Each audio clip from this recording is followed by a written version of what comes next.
तो ये अभ्यास इतनी बड़ी चीज है ना। तो श्री कृष्ण यहाँ पर 9वें श्लोक में बोले कि अर्जुन, अगर तू मन को मुझ में नहीं लगा सकता है तो क्या करे? लगाने का अभ्यास कर। Practice makes perfect. तो ये अभ्यास में क्या होगा? अभ्यास में 3 चीजें होंगी। पहली चीज, मन को संसार से हटाओ।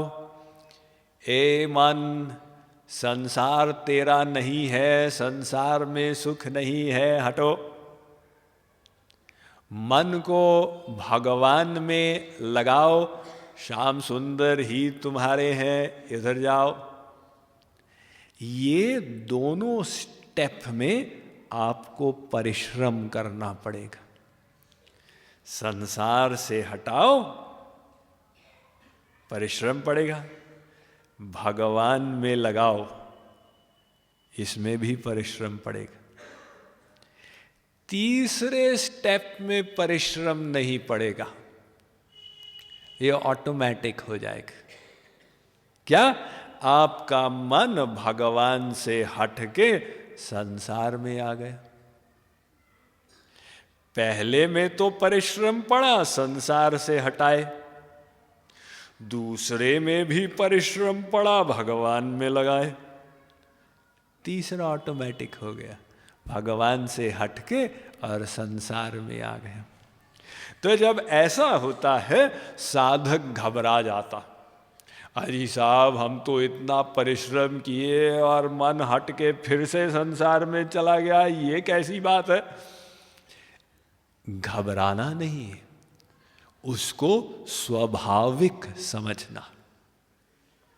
जगत गुरु श्री कृपालु जी महाराज लिखते हैं, मन माया ते ही बन्यो, माया ते संसार, याते मन भावत सदा, यह संसार असार।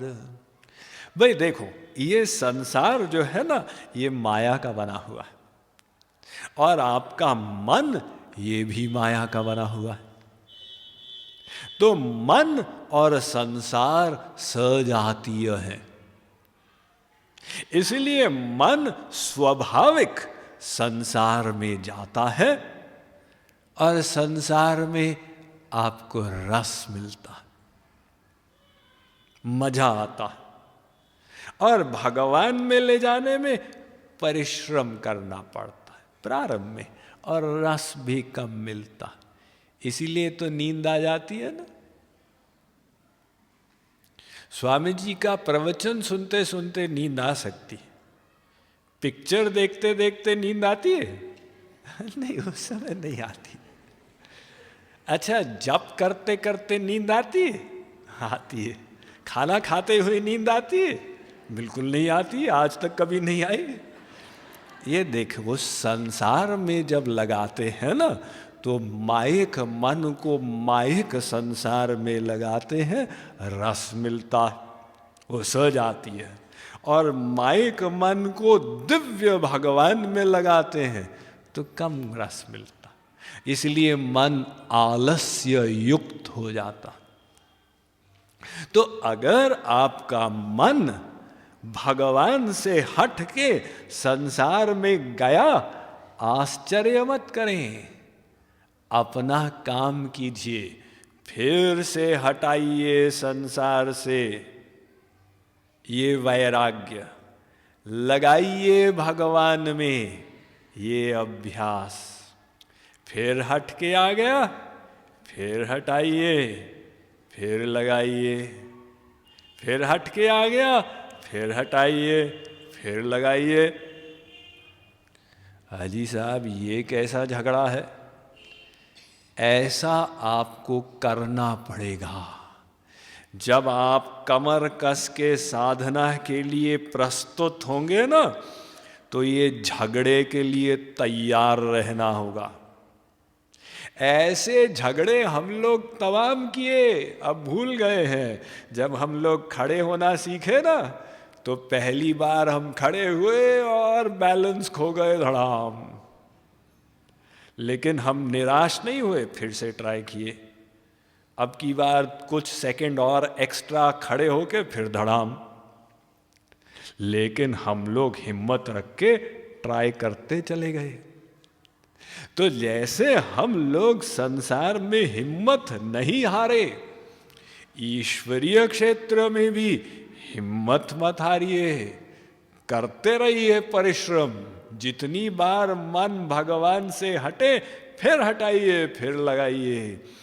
तो ऐसे जब आप परिश्रम, अभ्यास, योग करेंगे, धीरे धीरे सफलता मिलेगी।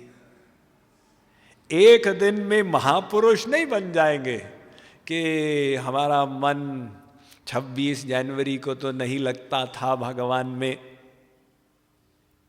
लेकिन अब लग गया। ऐसा नहीं होगा। वो पहले दिन 1% लगेगा। मान लो आपने 10 मिनट ट्राई किया, 1 मिनट लग गया, 10%। आपने उपलब्धि कर ली, करते जाइए अभ्यास। 15 दिन के बाद वो 10 मिनट में 2 मिनट लगेगा। और अभ्यास कीजिए तो फिर 15 दिन के बाद 10 मिनट में 3 मिनट लगेगा। ऐसे लगता चला जाएगा, आप आगे बढ़ते चले जाएंगे। और जब 50% लग गया 5 मिनट 10 मिनट में, बस अब आसान हो गया। अब घबराने की आवश्यकता नहीं है। अब चलिए, अब स्मूथली, आसानी से होगा। जैसे पहल गाड़ी चलाते हैं ना, तो बहुत बुद्धि लगाते हैं। अरे भाई, ये क्लच भी संभालो और एक्सेलरेटर भी, ब्रेक भी, 3 चीजें 2 पैरों के साथ, और साथ में हैंडल भी संभालो, सामने भी देखो, ऐसा कैसे होगा? लेकिन जब उसने अभ्यास कर लिया तो गाड़ी भी चलाता जाता, बात भी करता जाता, प्रैक्टिस से हो गया। तो इसी प्रकार से पहल परिश्रम पड़ता। टीचर पहले विद्यार्थी को सिखाता है तो हाथ पकड़ के सिखाता, देखो बेटा ये ऐसे ए बनाओ, देखो बेटा ऐसे क बनाओ। और बाद में जब विद्यार्थी अभ्यस्त हो गया, टीचर कहता है बस ठीक है। विद्यार्थी भी कहता है गुरुजी दूसरों को सिखाइए, मेरा चल गया अब। लेकिन पहले परिश्रम था। तो श्री कृष्ण का उपदेश बड़ा क्लियर है। मन को लगाना ये सिद्धि है। अगर सिद्धि की अवस्था नहीं आई तो साधन करो। साधन मतलब प्रैक्टिस करो। प्रैक्टिस यानी अभ्यास, अभ्यास, अभ्यास, अभ्यास। वो शब्द को बांध लो। 10वां श्लोक।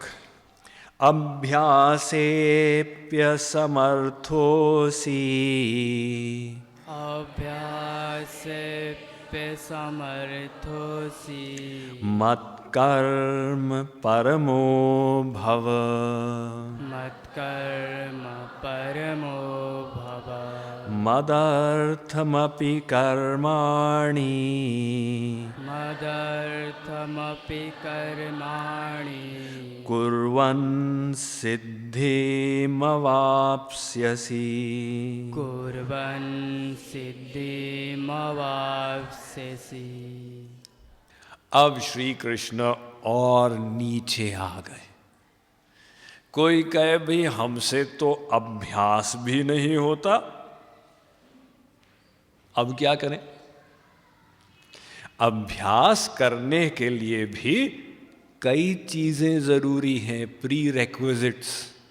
पहले तो तीव्र इच्छा हो, दृढ़ संकल्प हो, गहन श्रद्धा हो, तब तो व्यक्ति अभ्यास करेगा।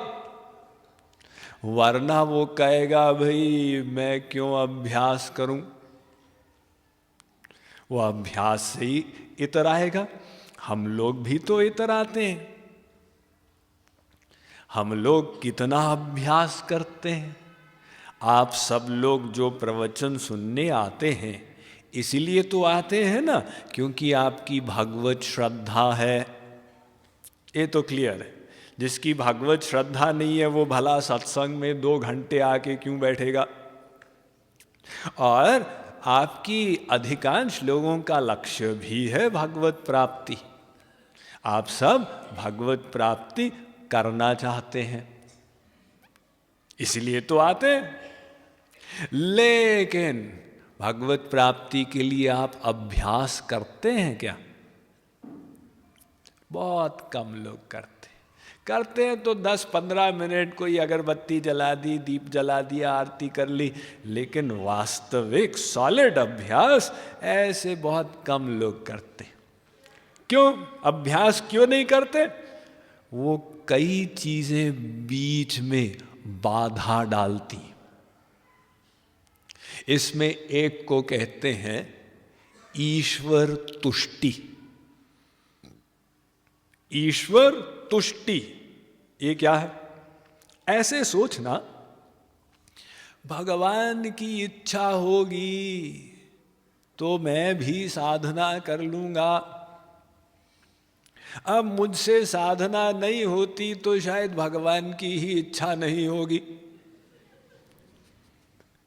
अर्थात ईश्वर शरणागति के लिए हमने ईश्वर को ही कारण मान लिया।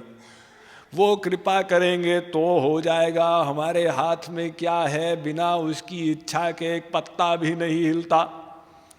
अब जब हम ऐसा सोच लिए तो हमारा प्रयत्न बंद हो गया। जब भगवान की ही इच्छा से होगा तो मैं अभ्यास क्यों करूं, बैठे रहो आराम से। यानी हमारी साधना में ब्रेक लग गई। क्यों? हम गलत ज्ञान बुद्धि में धारण कर लिए। भगवान कृपा कराएगा, अरे वो तो कृपा करने के लिए तैयार बैठा है, लेकिन तुमको भी तो साधना करनी है। ये वेद कहता है देव प्रसादात तपः प्रभावात च। तुम्हारा प्रयत्न एवं भगवान की कृपा दोनों की आवश्यकता है। केवल एक से काम नहीं बनेगा। अगर केवल भगवान की कृपा से हो जाता, वो कृपा करके सबको गोलोक ले जाते। लेकिन हमको अपना प्रयत्न तो करना ही पड़ेगा। महर्षि अरविंद ने कहा, there are 2 great powers alone that can effect in their conjunction the great and difficult thing that is the aim of our endeavor, a fixed and unfailing aspiration that calls from below, and a divine grace that answers from above. हमारा जो कठिन लक्ष्य है उसकी प्राप्ति के लिए 2 चीजों की आवश्यकता है। जीव की ओर से तीव्र पुकार एवं प्रयत्न, भगवान की ओर से उस पुकार का उत्तर देने वाली उनकी करुणा कारिणी शक्ति।